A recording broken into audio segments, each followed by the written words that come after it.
This is Fight TD with two Sifus, fight, talk, and demo. We've already done the talk, Kimo Leopoldo versus Royce Gracie, 1994. Now we're going to do the demo. Isn't Royce supposed to be the taller person here? I mean, I thought he was taller than Kimo. Is Kimo the taller person? Yeah, well, this is what we're looking at here. Kimo versus Royce, 1994. How tall was Kimo? 6'3"? They said 6'4" on Wikipedia, or 6'3". Yeah, you're right, 6'3". So, there you go. So you have two choices. Yeah, no, I look, when you're watching these videos, understand something. I live by a main philosophy. It's learn to be nice. Don't be nice. I'm going to be very blunt, okay? You have two choices. You can agree with me or you can be wrong, okay? If I'm wrong, prove it to me. Once you prove it to me, your opinion becomes my opinion. Like I said, you have two choices. Either my way or be wrong. You may or may not agree with our opinions, but we are two Sifus who care. And now we're going to show you what the breakdown of the fight was, the brief part. We're not going to reenact the entire fight of Kimo and Royce, but we'll show you some of the techniques that they used back in 1994. A small man versus a very large man, 250 versus 170 something.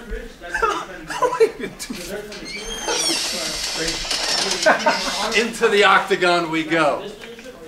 No big John McCarthy, no ponytails, but this is some of the stuff. If you see the fight, it's like Kimo's head's like doing this. I'm not going to quite reach that particular height. Not to mention, this cage is about half the size of the current cage. This is an 18-foot cage.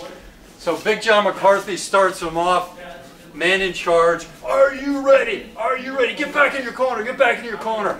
And then the fight starts. Go. Okay, Kimo comes out this low. Basically, even being the taller man, he comes out this low. He's basically saying he does not want this man at the legs. Okay, so Royce is keeping the distance, maintaining the distance, keeping the feet here, keeping the hands here, and then all of a sudden they clinch. Rushes. Okay. Boom, boom, now, boom, boom. if Kimo was smart, we know nowadays is Kimo wanted to come in this way, but he wasn't. He didn't manage to do that. He came in here, and he's basically in trouble. He doesn't want him at the legs, so immediately he grabs his jacket and he's pulling away this way. But it doesn't matter.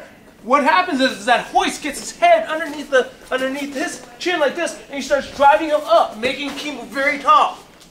Okay, now from right in here, Kimo goes, well, wait a minute, I have to get back to my basic wrestling, so he's trying to do this.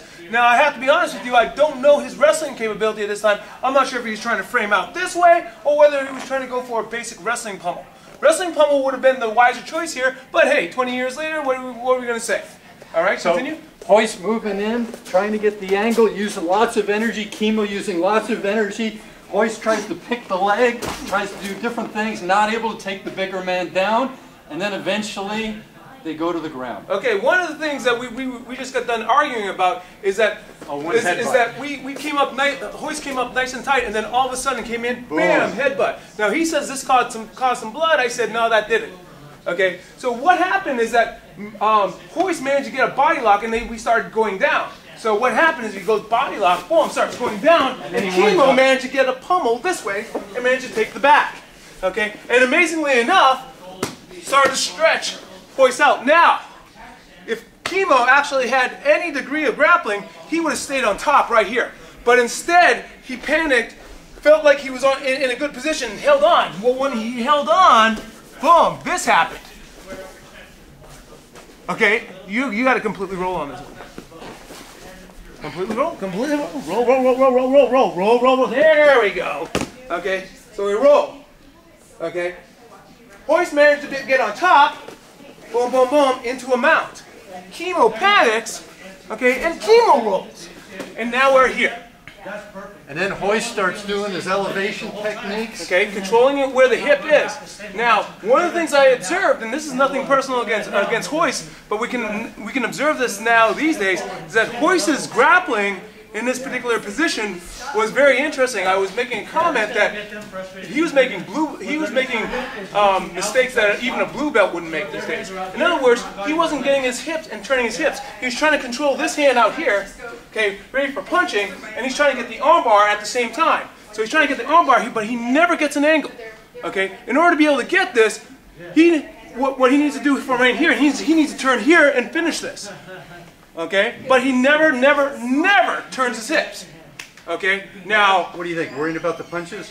I don't think so, because people who know this right now, I think one of the things that Royce said throughout after the fight was he was not feeling good in that fight. Yeah. I think his head was just, I need to survive. I need to survive. I need to make this person, big guy on top, tired. There was even one point where Kimo had stacked, but his hips never came forward. Okay, he had stacked with his shoulders. Royce came around with the legs, and all Royce had to do is go belly down. You know how to do a belly down? Boom, go belly down, and that would have had it. Now, ironically enough, that's how the fight finished. But I'm calling exhaustion rather than actual armbar, because what had happened was this. We were up against the cage. Okay, hand was being controlled. Okay, Royce comes up, rolls to his belly, but his head goes into the cage. Not only that, but this was here. And Kimo's like basically doing this. What I believe now, after seeing that fight, is that Kimo was so tired, he felt pressure on his arm and thought, hey, he's going to tap me. Not realizing Royce did not have the position, Royce did not have the leverage, and they were both exhausted anyway. They both had a hard time. They didn't shake hands at the end of the fight, and they couldn't barely walk out of the ring. Yes, and for those of you who've seen the entire card, Royce came into the cage later on, didn't even start the fight, they just threw in the towel. No, he couldn't continue. Exhaustion. So that's our fight breakdown. We are two Sifus who care, and you can let us know what you think back in the internet on our YouTube channel.